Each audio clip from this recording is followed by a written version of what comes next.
আজ সোমবার চাকরিহারাদের এসএসসি ভবন অভিযান।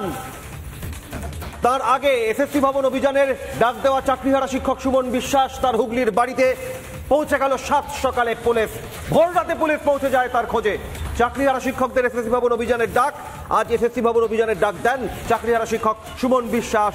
আর আজ ভোর রাতে সুমন বিশ্বাসের খোঁজে হুগলির বাড়িতে পৌঁছে যায় পুলিশ। বাড়িতে ঢুকে তল্লাশি চালায় পুলিশ, কিন্তু সুমন বিশ্বাস বাড়িতে না থাকায় পুলিশ ফিরে যেতে হয় তাকে।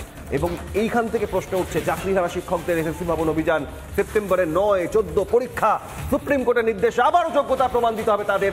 সেই যোগ্যতা প্রমাণ কেন যোগ্য চাকরিহারারা দেবেন, সেই প্রশ্ন তুলে আজ আবারও যখন এসএসসি ভবন অভিযানের ডাক, সেই অভিযানের ডাক দেওয়া আহ্বায়ক সুমন বিশ্বাস চাকরিহারা শিক্ষক তার হুগলির বাড়িতে ভোরবেলায় পৌঁছে গেল পুলিশ। তার খোঁজে তল্লাশি অভিযান। যে ছবি আপনারা দেখছেন, সুমন বিশ্বাসের বাড়ির বাইরে মহিলা পুলিশ দাঁড়িয়ে, ভেতরে তল্লাশি। সুমন বিশ্বাস বাড়িতে না থাকায় পুলিশ ফিরে যেতে বাধ্য হয়।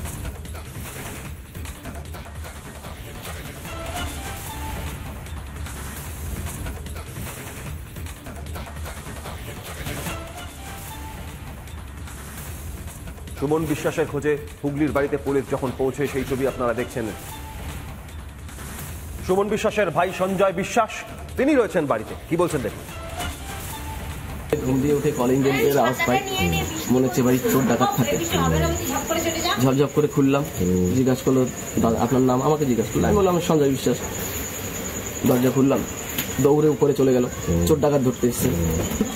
তারপর তো ঘরের কাঠের খাটের তলা থেকে শুরু করে কি না খুঁজছে বললো।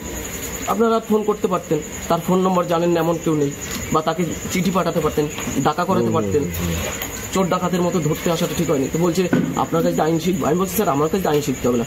বলছে সুপ্রিম কোর্টের রায় না মেনে আন্দোলন কেন করছে? ও চুরি করছে না, আন্দোলন করছে, নিজের পেটে দাগিবে।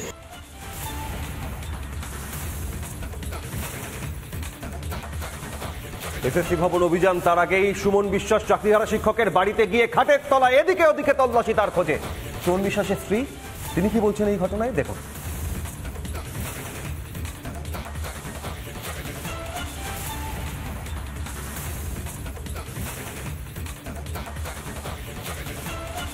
শুধু পুলিশদেরই দাপট আছে এখানে। তারা ওই মানে ওনাদের কথা শুনবে আর চলবে, তো তাদেরই দাপট আছে, আর কারোর দাপট নেই এখানে। মানে কোনো হচ্ছে কেউ সাধারণভাবে স্বপ্ন দেখবে, দেখে যে এখানে ভালোভাবে লাইফটা লিড করবে, সেভাবে পারবে না। চলাফেরাও করতে পারছি না। ওগুলো কি করছিল, কিসের জন্য চাকরি দেবো ওনাদের? পড়াশোনা করে যারা অযোগ্য তাদেরকে বাছাই করবে, কেন ওরা করবে? ওদেরকে কেন এইভাবে মুগ্ধ হবে? এসএসসির সম্পূর্ণ প্যানেল বাতিল। প্রায় 26,000 চাকরি যাওয়ার পর হাহাকার চাকরিহারাদের।